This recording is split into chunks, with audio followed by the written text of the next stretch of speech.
안녕하십니까. 친박 편의 유튜브 라이크 PP의 김휘종입니다. 여러분 새해 복 많이 받으세요. 제가 지난 12월 13일 얼굴을 내밀고 처음으로 방송을 한 지 이제 한 달 정도 지났습니다. 그동안 많은 분들이 응원해 주시고 사랑해 주셔서 정말 감사드립니다. 앞으로 일주일에 한 번 정도 대통령님의 연설을 소개하고 싶습니다.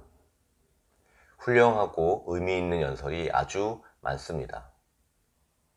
그 첫 번째 순서로 2004년 3월 30일에 있었던 17대 국회의원 선거 정당 방송 연설을 소개합니다.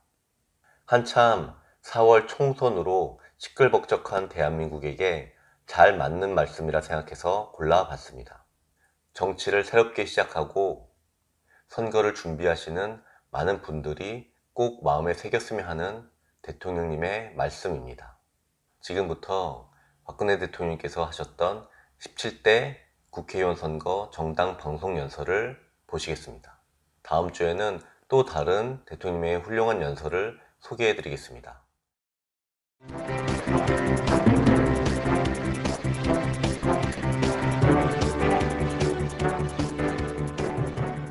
존경하는 국민 여러분, 안녕하십니까? 이번에 한나라당 새 대표로 선출된 박근혜입니다. 여러분, 요즘 얼마나 힘이 드십니까? 시장에서, 쪽방에서, 중소기업에서 만나뵌 많은 분들이 하루하루를 살아가는데 얼마나 힘들어 하시는지 피부로 느낄 수 있었습니다. 며칠 전에 저는 새로 옮긴 천막 당사로 가려고 택시를 탔다가 기사 아저씨한테 혼이 난 적이 있습니다. 먹고 살기가 너무 힘든데 도와주지는 못할 망정 왜 이렇게 나라를 혼란스럽게 만드느냐. 정치인들이 맨날 싸움만 하니까 나라가 이 모양 아니냐. 그 바람에 죄 없는 국민들만 죽겠다.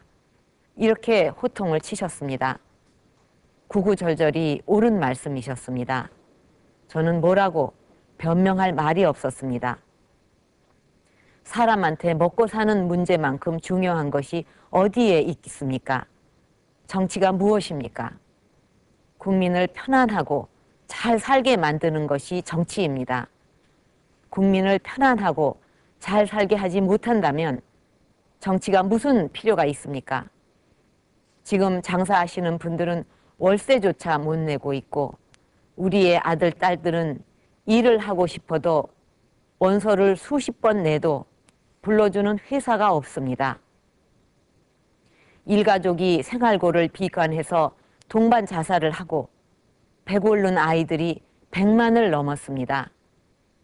실직한 아버지가 병원비 때문에 희귀병 치료를 받던 딸의 인공호흡기를 떼냈다는 가슴 아픈 이야기. 빚에 쫓기던 한 농부가 어머니 장례식에도 못 가고 한밤중에 어머니 산소를 찾아가 목 놓아 울었다는 보도도 있었습니다. 차마 눈물 없이 들을 수 없는 가슴 아픈 사연들입니다. 지금 이것이 바로 우리의 현실입니다. 국민 여러분, 우리 사회가 왜 이렇게 되어버렸습니까? 우리 대한민국이 어떻게 만들어진 나라입니까? 우리 아버지, 어머니들이 전쟁의 폐허 위에 피와 땀으로 일으켜 세운 자랑스러운 나라가 바로 대한민국입니다. 단지 가난한 나라에서 태어났다는 그 죄 하나로 머나먼 낯선 나라의 광부로, 간호사로, 건설 노동자로 가서 일을 했고 심지어는 남의 나라 전쟁터에서 목숨을 바치면서 달러를 벌어들였습니다. 못 먹고 못 입으면서도 자식에게만큼은 이 가난을 물려주지 말자는 일념 하나로 허리띠를 졸라매고 열심히 일해왔습니다. 그 땀과 눈물을 저는 누구보다 잘 알고 있습니다. 60년대 가뭄이 심했던 어느 날 아버지께서 지방 순시를 다녀오신 후 저녁 식사에 온 가족이 모여 앉았습니다. 그러나 아버지께서는 식사를 하지 못하셨습니다. 어머니께서 왜 식사를 안 하시냐고 물으시니 한참 동안 천장만 바라보시다가 말씀하셨습니다. 지방에 가서 만난 아이들의 얼굴에 온통 버짐이 피어 있었고 빡빡 깎은 머리마다 기계충이 옮아 있었고 그 아이들의 어머니들은 먹지 못해서 얼굴과 손발이 퉁퉁 부어 있었다고 하시고는 그냥 자리에서 일어나 나가버리셨습니다. 나가시는 뒷모습에서 아버지 어깨는 흔들리고 있었습니다. 저희 식구들은 그날 아무도 저녁밥을 먹을 수 없었습니다.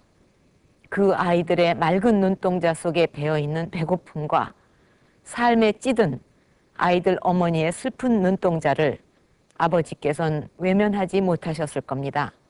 아마 돌아가실 때까지 외면하지 못하셨을 겁니다. 그렇게 가슴에 맺힌 한을 풀기 위해서 우리는 정말 열심히 일했습니다. 그렇게 일으켜 세운 대한민국이 지금 이렇게 무너지고 있는 것입니다. 저는 이 자리에서 대통령의 잘잘못을 말씀드리지 않겠습니다. 정부와 여당의 책임을 따지지도 않겠습니다. 저희 한나라당은 왜 잘못이 없겠습니까? 국민 여러분의 아픔을 제대로 보살펴 드리지 못한 저희부터 반성하겠습니다. 무슨 일이 있더라도 경제만큼은 저희 한나라당이 책임지겠다는 약속을 드립니다. 저는 대표가 되자마자 천막 당사의 경제 현황판부터 만들도록 했습니다. 매일매일 경제 현황을 꼼꼼히 챙길 것입니다. 민생 현장에서 국민 여러분께 들은 이야기를 사무실 벽에 모두 기록해 놓고 매일매일 보고 챙길 것입니다. 하나부터 끝까지 국민 여러분이 먹고 사는 문제, 경제 문제를 챙기는 그런 정당으로 탈바꿈하겠습니다. 국민 여러분께 분명하게 말씀드립니다. 그동안 우리 정치는 국민들 먹고 사는 문제는 뒷전이고 정치 싸움만 해왔습니다. 저는 국민 여러분이 무엇을 싫어하시는지 알고 있습니다. 제가 대표로 있는 한 국민들의 먹고 사는 문제와 상관없는 일로 국회가 싸우는 모습은 더 이상 없을 것입니다. 남의 탓하고 남의 욕하지 않겠습니다. 앞으로 저희 한나라당은 국민들의 모든 고통을 다 내 탓이요 할 것입니다. 콩나물 한 줌을 사면서도 몇 번이나 망설이는 어머니의 마음으로 여러분의 생활에 실질적으로 도움을 주는 생활 정치를 반드시 보여드리겠습니다. 여러분께서도 힘과 용기를 내십시오. 존경하는 국민 여러분, 이제는 편을 가르는 정치, 증오의 정치도 끝을 내야 합니다. 서로를 욕하고 탓하고 서로를 비난만 해서는 결코 국민이 편안할 수 없고 나라가 앞으로 나아갈 수 없습니다. 대한민국은 어느 개인의 것도 아니요, 어느 특정 세력의 전유물도 아닙니다. 대한민국은 국민 모두의 땀과 노력으로 만든 우리 모두의 공동체입니다. 저는 대한민국에는 세 가지 상징이 있다고 생각합니다. 국립현충원, 4.19 묘지, 광주 5.18 묘역, 이 세 가지 상징이 나름의 역사적 정통성을 갖고 대한민국을 끌고 있습니다. 어느 세력도 자기만 정통성이 있다고 주장해서는 안 된다고 생각합니다. 서로 존중하고 아름다운 조화를 이루어야만 국민 통합도 국가 발전도 이룰 수 있습니다. 이제 우리는 근대화 세력도 집권을 해봤고 민주화 세력도 집권을 해봤습니다. 상대를 인정하고 갈등의 고리를 끊을 때도 되었습니다. 정치가 바로 그런 일을 해야 합니다. 저희는 최근에 거센 탄핵 역풍을 보면서도 뼈저린 교훈을 얻고 있습니다. 아무리 탄핵 사유가 충분하고 또 어쩔 수 없이 이루어진 일이라 해도 국민의 여론을 충분히 구하려는 노력이 부족했다는 반성을 하고 있습니다.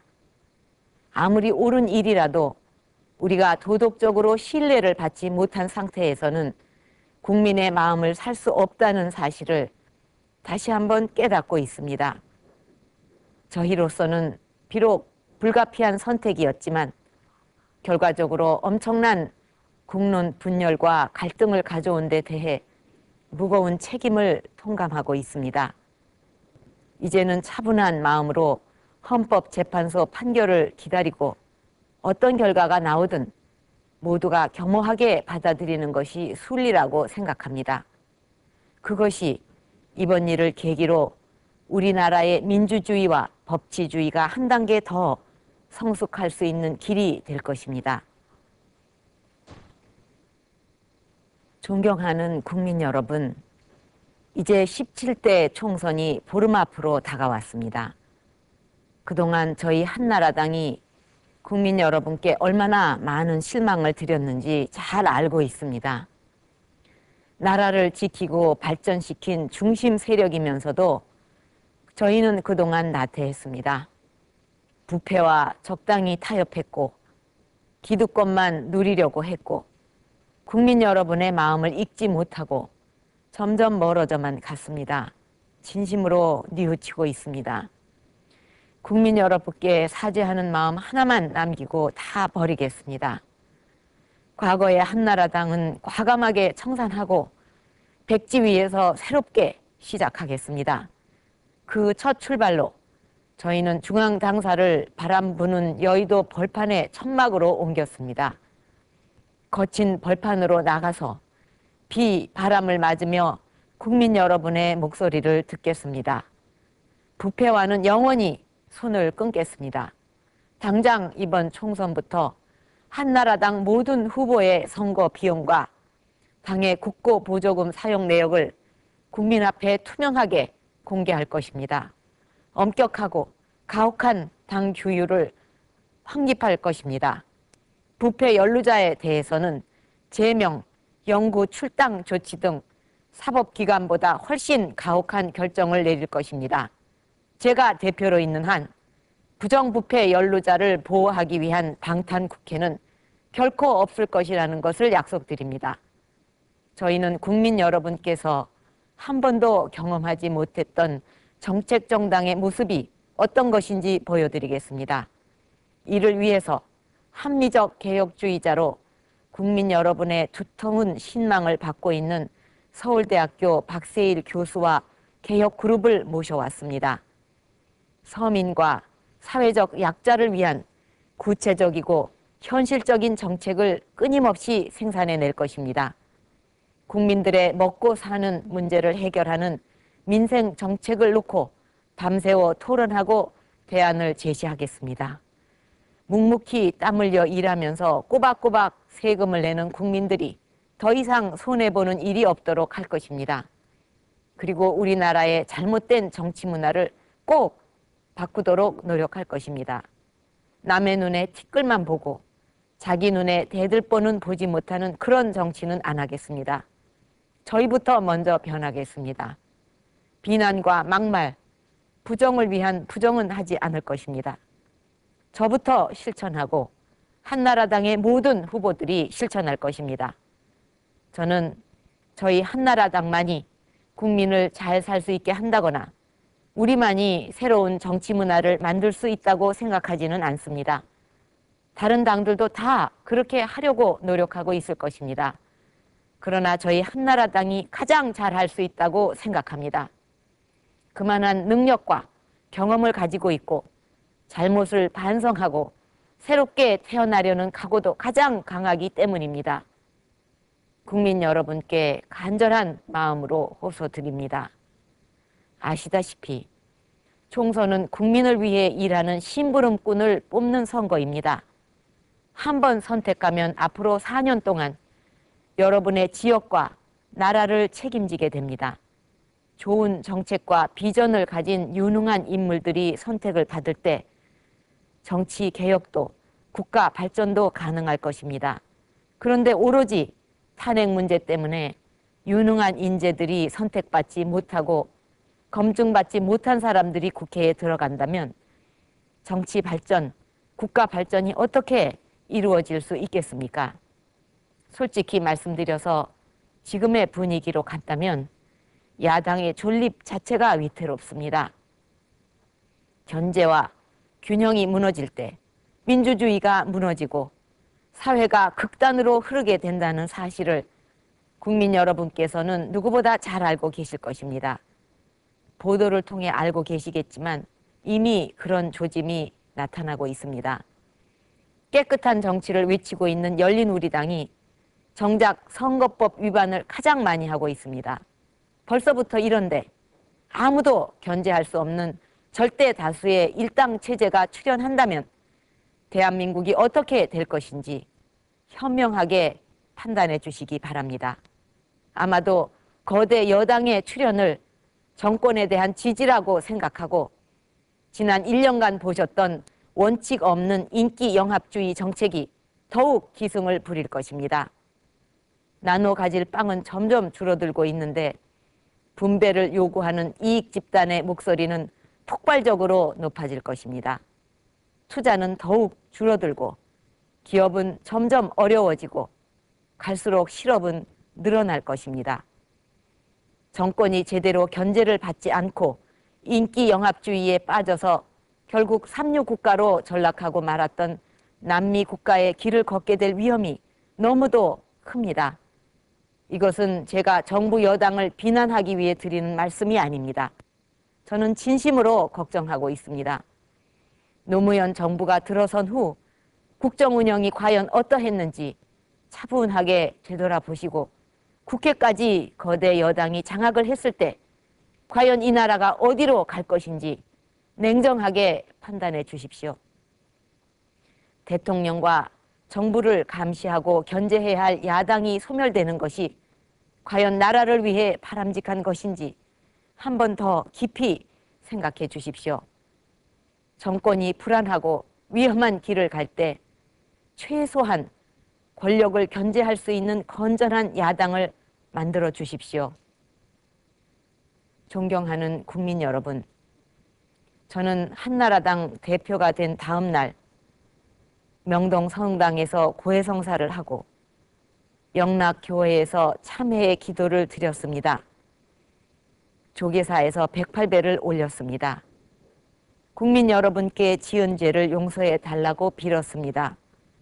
내일에 대한 기약도 없이 절망하고 있는 우리 국민들에게 희망을 달라고 빌었습니다. 존경하는 국민 여러분, 저는 국민 여러분께 큰 빚이 있습니다. 그 빚은 부모님이 돌아가시고 오늘의 제가 있기까지 국민 여러분께서 부모님과 형제 자매가 되어주셨기 때문에 고난을 딛고 일어설 수 있었다는 것입니다. 이제 제가 바른 정치를 해서 여러분께 그 빚을 갚고 싶습니다. 지금 저희 한나라당 새롭게 태어나려고 몸부림치고 있습니다. 가장 절망적인 위기에서 제가 대표로 선택받았습니다. 저는 절망에 빠진 가정의 어머니가 된 심정으로 해나가겠습니다. 어려운 환경에서 10명의 자녀를 맡았더라도 어머니는 그 자녀들을 굶기지 않습니다. 어떤 수를 써서도 굶기지 않고 학교도 다 보냅니다. 그런 정신으로 하겠습니다. 어머니가 강한 것처럼 무슨 어려운 일도 할 수 있습니다. 고통스럽지만 꼭 이겨내서 여러분 앞에 당당히 서겠습니다. 새롭게 거듭난 저희 한나라당이 오늘보다 나은 내일을 만들겠습니다. 국민들이 살기 좋고 편안한 나라를 꼭 이루겠습니다. 저와 저희 한나라당의 간절한 마음을 받아주시고 마지막으로 한나라당과 저에게 기회를 한 번만 더 주시기를 간곡히 부탁드립니다. 감사합니다.